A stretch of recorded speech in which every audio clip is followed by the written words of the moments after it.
I'm Miss Mila Rose and welcome back to my YouTube channel. Today I am picking up my story time with continuation from last time. This episode is also going to be difficult to talk about and it is going to be difficult to listen to. So I need to put a trigger warning right here, right now. There is going to be themes of domestic violence. So if that is triggering to you or hard for you to talk about or listen to, please click off this video. And I'll see you in the next episode where things finally calm down. This is the last part of my story time for the foreseeable future. That is going to be a challenge to talk about, a challenge to listen, and there's going to be no more trigger warnings after today's episode. Yay. So let's get through this video. Okay guys, for those of you who are sticking with me today, let's get right into today's episode.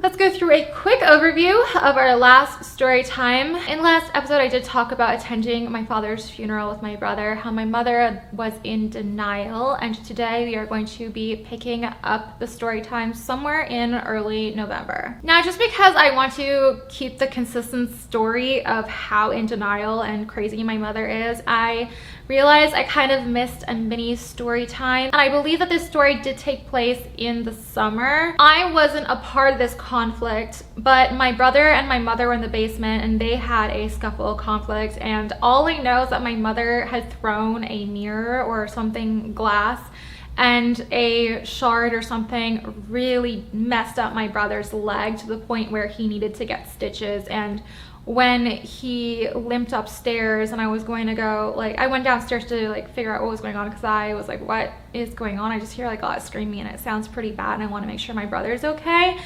I saw all the blood on his leg. I'm like, you need to go see the doctor, go to the hospital. I mean, you get free healthcare in Canada, thankfully. You wouldn't be able to do that in America, but he needed to see he needed medical attention on that leg. But my mother is just like, oh, it's fake. He put ketchup on his leg. That's not real.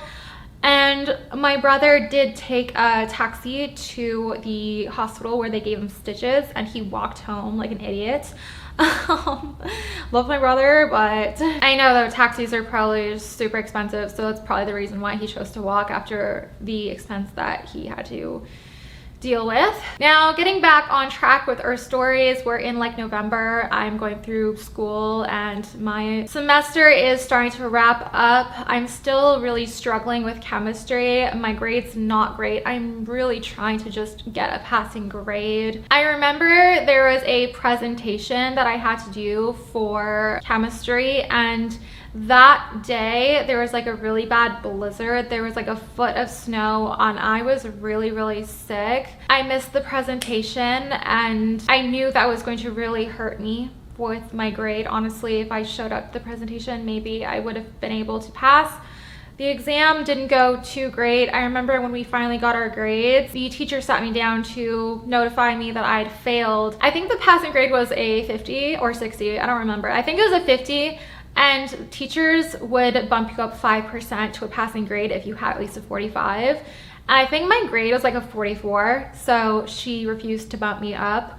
I honestly, looking back now, I could have advocated for myself. I missed the presentation for these reasons. I went through all of these things during my time at home and probably asked for extra credit or things like that. But I was just like, it's what it is. I'll accept it. I failed the class. It was the only class I've ever failed in my life, and honestly, it kind of still haunts me to this day, because a lot of the times my nightmares revolve around not passing classes and not graduating high school. I really shouldn't be getting these nightmares anymore because I've finished high school for so many years now, but it is what it is. So winter break comes and winter break goes, and I don't remember really much about winter break other than it happened. Obviously it happened. I remember in February, this is when the story really gets dark. So there was an incident in February, and I want to say it was mid-February. I think it was early to mid-February is when this happened. I had an episode with my mother screaming, yelling, match, same as always. And it definitely got pretty bad, and I remember my brother got involved.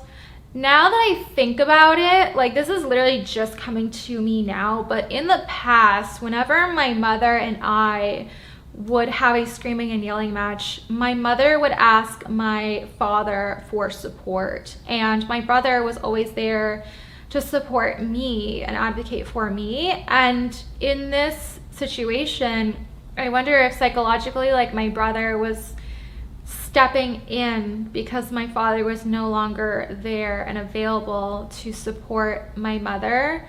I wonder if there was some sort of a click neurologically that was made with him, since my mother and him did bond pretty heavily over the loss of my father, and that maybe that made him start believing, even subconsciously, to take upon that role that my father had once fulfilled. So my brother stepped in, and I've talked about this in the past a little bit, but my brother was very abusive physically. The one thing he had advantage over all of us was his strength. He's very tall and was quite fit at the time. So his physical strength was something that we couldn't touch. Like, no one could touch my brother. And he had kicked me a lot. He had slammed my mother's head into a wall. And during this time, I remember during the yelling and screaming match that I had with my mother, my brother stepped in. He had grabbed me and he opened the front door and he threw me out the front door, and he threw me into the snow and he started kicking snow all over me. And I was in like pajamas and barefoot in the snow, in like a foot of snow. And I know that my brother had his own traumas of being bullied in the past, where he'd definitely been in that position before, where he's had people kick snow all over him by bullies. And I could definitely see how he was now doing what had been done to him simply because of his experiences and traumas. Like, he was now the person to do it. But anyway, after he threw me out and kicked snow all over me, he went back in the house, locked the door, and he was saying stuff. I don't remember exactly what he was saying. Probably stuff like, you know what, like, I'm just gonna throw you out, stay out, you're not coming back, probably something along those lines. I remember being really emotionally distraught and not knowing what to do truly. And I remember walking barefoot down the street, and at the end of the court, I've talked about this a little bit, but past the court there was because the two streets were connected, there was a little strip of sidewalk that connected the two streets at the very back where the circle courts were, and there was like a little park with like slides and stuff, a little playground. I remember going there and just crying and not really knowing what to do. And I remember there was a moment where I started really fearing for my feet, because my feet were getting really, really cold. And I knew of hypothermia. I knew that was a thing, and I was really scared that I was going to lose my feet. So I tried to like wrap my feet in my pajamas somehow. I don't remember how I did it, but I tried to do that and get myself back to the door, and my plan was just to ask for my shoes. That was it. I was just gonna ask for my shoes and leave. I'm gonna need a moment. This is the most you'll ever see me crying on YouTube, hopefully, probably. So don't get used to it. I don't remember how long I was at this playground area before making the decision that I was gonna go ask for my shoes, but when I got to the door and I knocked and they opened the door and I was spewing the words, "I just want my shoes, can I have my shoes?" I remember them throwing my shoes out the door, closing the door, locking it again, and when I turned around, there was police officers right behind me, and I was like, oh shit. And I think a part of me understood that this was the last time. I got really fortunate in this situation, and I'm gonna count my blessings right now because that police officer was a G, for real. Just trying to get through this story, really, because it's so fucking hard. There was 2 police officers, one that was older, one that was much younger, and the younger police officer was talking to me and he looked me in the eye and he was like, you know you can't go back, right? You know you can't go back. And I knew that in there that, one, he was right, like, this was not a place that was safe for me, and they were responsible for my safety to some extent, and 2, that they were not going to let me go back. But I think they knew my history from the files, that they kept sending me places and I kept returning home. And they were going to send me to the youth without shelter, or at least I'm pretty sure of it. And at least that's where I assumed that they were going to take me. And I kept on saying, like, please don't take me to the youth without shelter. Please don't take me to the youth without shelter. If you do, my future is over. Please don't take me there. Please let me call a friend. Just let me call a friend. And because my friend Marie, she had talked to me about how her parents would take me by the summer. That summer in particular, I mean, this was February, but she was like, oh yeah, like, my parents, they had adopted her, as well as they had been in the adoption business for some time in the past, so they had history with adoption, and they knew everything that was going on with my family and me, so they wanted to be able to help me. And to be honest, at the time that it was offered and an option for me, I would have never taken it, even though, like, I was very happy that she was trying to help me. It's never been easy for me to accept help unless it's really, like, kind of forced on me. But in that moment, it's like, it was either the youth without shelter or making this phone call to my friend. And when I was asking them if I could make this phone call, like, they seemed like really hesitant and against letting me make this phone call.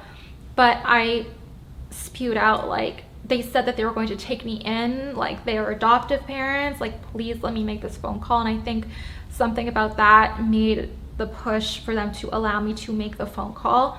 I made the phone call and I asked to speak to my friend Marie, and she's like, what's going on? And I think I broke down, and I don't remember exactly how the call transitioned, but the police officer ended up speaking to Marie's mother, and they ended up escorting me into the house because I had like $200 in cash from doing a PayPal side project hustle in the summer, trying to make like some money. Oh my god, I never even told the story since like October. Like, I was really trying really hard to get a part-time job, but I never realized that I couldn't get a job without a SSN, social security number, or a social insurance number, depending on Canada or United States. And because my mother was refusing to give me this number, I didn't realize it was literally impossible for me not to get a job. I couldn't get a job. So my brother actually had a PayPal account, and I did all the back work, and he would help me ship packages, and he literally let me keep like all of the earnings, which was like very kind of him, even though like I wanted to give him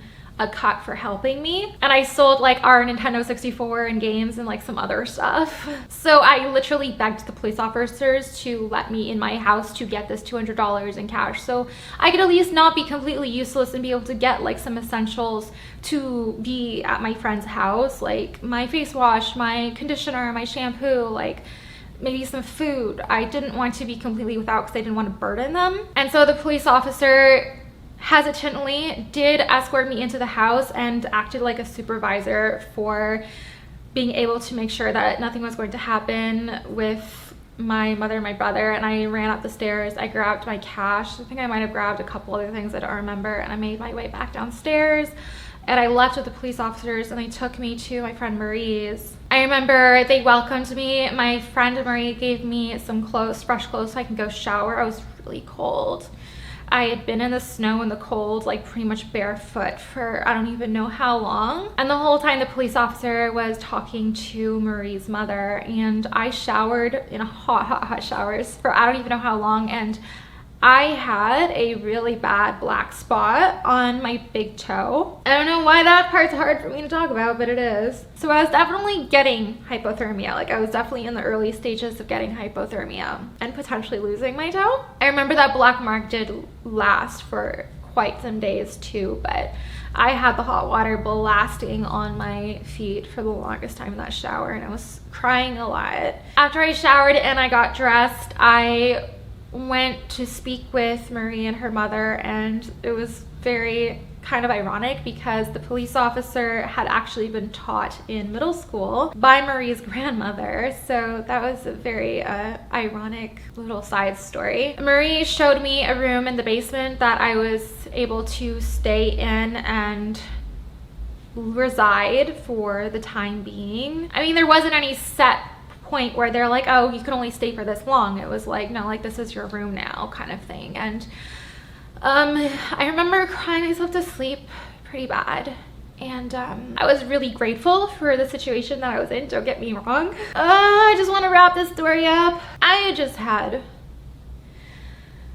a really challenging, I was gonna say day, but let's be honest, I had a really challenging life up until that point. Home life. Just get through it, just get through it.